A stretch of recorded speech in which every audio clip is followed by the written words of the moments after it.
तर नमस्कार मित्रांनो, टेम्पल व्लॉग या यूट्यूब चॅनलवर मी तुमचे स्वागत करतो।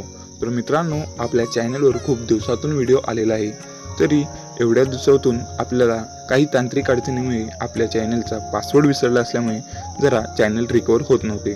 तरी आपण रिकवर केलेले आहे आणि आतापासून आपल्या चॅनलवर दररोज तुम्हाला व्लॉग पाहायला मिळतील। तर चला मित्रांनो, आज आपण अशाच एका सुंदर व शांत धार्मिक ठिकाणी जाणार आहोत, ते म्हणजे श्री नरसोबावाडी येथील जे दत्त मंदिर आहे तेथील आपण मंदिराचा व्लॉग पाहणार आहोत। त्याआधी टेम्पल व्लॉग या चॅनलवर नवीन असाल तर चॅनलला सबस्क्राईब करा आणि बाजूची बेलघंटी प्रेस करा, म्हणजे अशाच खूप साऱ्या व्लॉग तुम्हाला पाहायला मिळतील। तर चला मित्रांनो, वेळ न घालवता व्हिडिओला सुरुवात करू आणि व्हिडिओ शेवटपर्यंत पहा। नरसोबावाडी कोल्हापूर पासून 51 किलोमीटर कृष्णा आणि पंचगंगेच्या संगमावर वसले आहे। प्रसिद्ध तीर्थक्षेत्र नृसिंहपूर अर्थात नरसोबावाडीची वाडी। दत्तात्रेयाचे अवतार श्री नृसिंह सरस्वतीचे या ठिकाणी 12 वर्ष वास्तव्य होते असे सांगितले जाते। श्री नृसिंह सरस्वतींनी याच ठिकाणी तपश्चर्या केली होती आणि त्यांच्याबद्दल अनेक चमत्कार इथे घडल्याचे सांगितले जाते। नृसिंह सरस्वतींच्या पादुकांची इथे पूजा केली जाते। ऐन पावसाळ्यामध्ये कृष्णेला पूर येतो तेव्हा हे मंदिर पाण्याखाली जाते। पुराच्या पाण्याच्या खुणा त्यानंतर सुद्धा मंदिर परिसरावर दिसत राहतात। इथूनच पुढे 3 किलोमीटर अंतरावर कुरुंदवाड आहे। स्वातंत्र्यापूर्वी हे एक संपन्न संस्थान होते। कुरुंदवाडाला नदीवर बांधलेला घाट आवर्जून पाहण्याजोगा आहे। इथून खिद्रापूर जेमतेम ते 15 किलोमीटर अंतरावर आहे। कृष्णेच्या प्रशस्त अशा घाटावर मध्यभागी औदुंबर वृक्षाखाली मंदिर आहे। मंदिरातच नृसिंह सरस्वती स्वामींनी स्थापन केलेल्या दत्त पादुका आहेत। वाडीहून गाणगापुराला जाताना योगिनींच्या आग्रहावरून स्वामींनी वालुकामय पाषाणाच्या या पादुकांची स्थापना केली। त्यावरील सततच्या अभिषेकाने त्या झिजत नाहीत, त्यामुळे त्याची घडण चंद्रकात पाषाणाची असावी असे म्हणतात। पादुकांची पूजा अर्चा येथे अखंड सुरू असते। दत्त संप्रदायात श्री गुरु दत्तांचे दुसरे अवतार मानले जाते। गेलेले श्री नृसिंह सरस्वती यांनी औदुंबर वृक्षांनी बहरलेल्या या अरण्यभूमीत 12 वर्ष वास्तव्य केले। यानंतर जेव्हा ते गाणगापूरला जायला निघाले तेव्हा योगींच्या आग्रहावरून त्यांनी आपल्या पादुका इथेच ठेवल्या। येथील कृष्णा नदीचे पात्र, घाट, देऊळ, त्यामागचा औदुंबरचा पार हे सारे अगदी चित्रमय भासते आणि परिसरातील शांत काहीसे पारंपरिक प्रसन्न वातावरण मनाला भावते।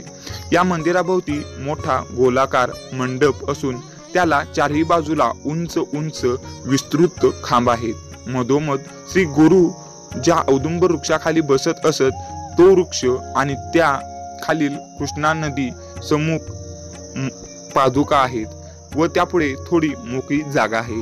याच ठिकाणी पुजारी बसतात व आतील गाभाऱ्यातील पादुकांची पूजा करतात। या गाभाऱ्याचे दार अतिशय लहान आहे। पादुका ज्या सभागृहात आहेत त्याच दर्शनी भागावर चांदीचा अलंकृत पत्रा मढवलेला आहे। मधोमध गणेशपट्टी, त्यावर आजूबाजूला मयूर व जय विजय आणि त्यांच्या वरील बाजूस नृसिंह सरस्वती महाराजांची प्रतिमा उठवलेली आहे।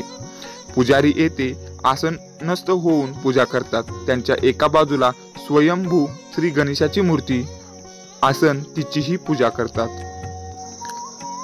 हे मंदिर नरसोबावाडीचे हे आदिलशहाने बांधले आहे। विजापूरच्या बादशहाच्या मुलीचे डोळे गेल्यामुळे तिला अंधत्व आले, तेव्हा बिदरच्या बादशहाच्या सांगण्यावरून आदिलशहा नरसोबावाडीस आला।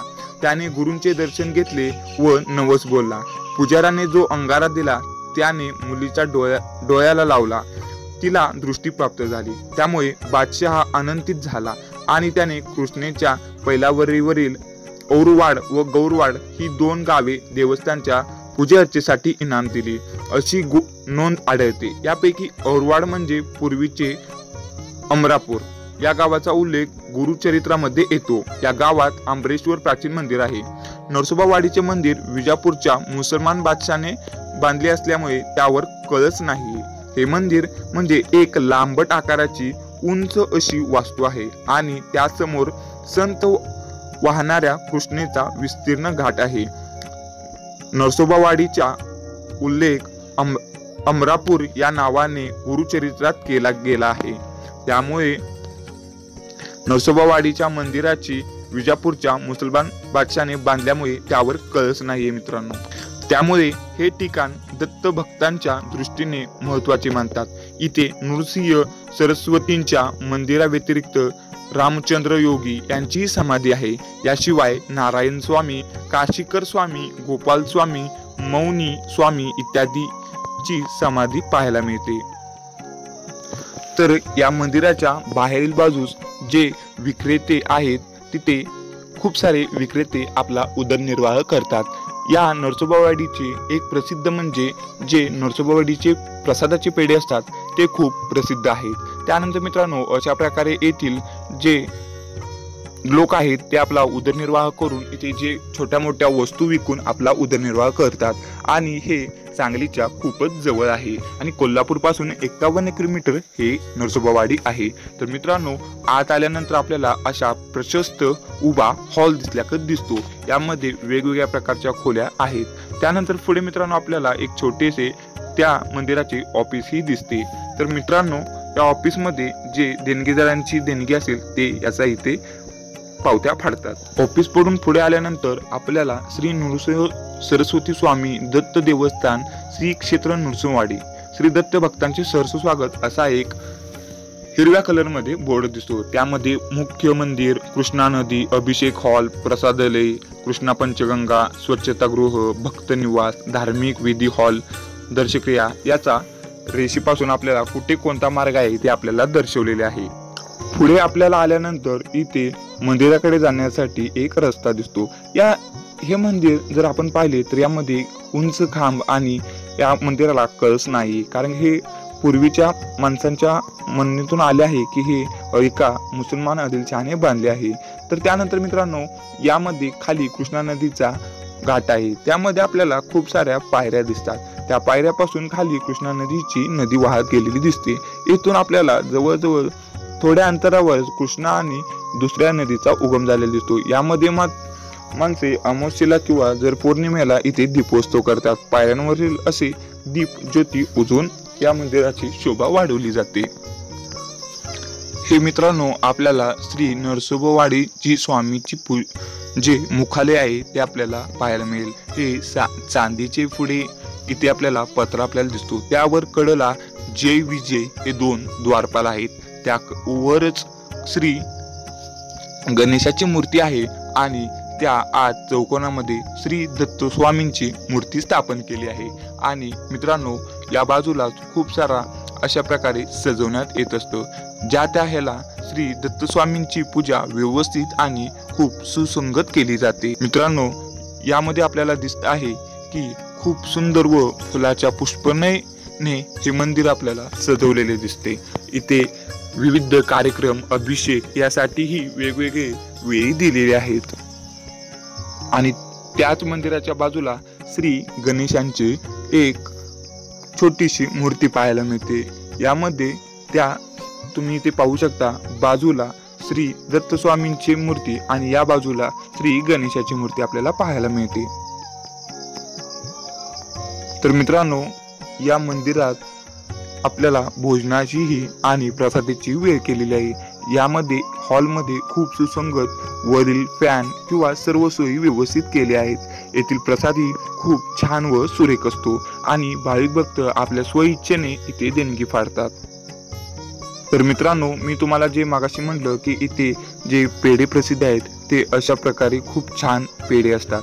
त्याच्याच मंदिराच्या बाजूला आपल्याला श्री एका नदीचा उगम पावलेला दिसतो. त्या बाजूला हे मंदिराचा जेव्हा जास्त पाणी किंवा पूर येतो तेव्हा हे मंदिर पूर्ण निम्मे त्या ह्याच्यात गेलेले असते, पाण्याखाली गेलेले असते. तर मित्रांनो हे बाहेरील बाजूचे जो हॉल आहे तो इथून आपल्याला बाहेर पडण्यासाठी मार्ग आहे. आणि मित्रांनो हे अशा प्रकारे लांब स्वरूपाचे मंदिर आहे आणि येथील बाहेरील खूप निसर्गरम्य आणि येथील मेन म्हणजे जे नारळाची झाडे आहेत तेही खूप सुरेख व हे वातावरण सुंदर करण्यासाठी मदत करतात.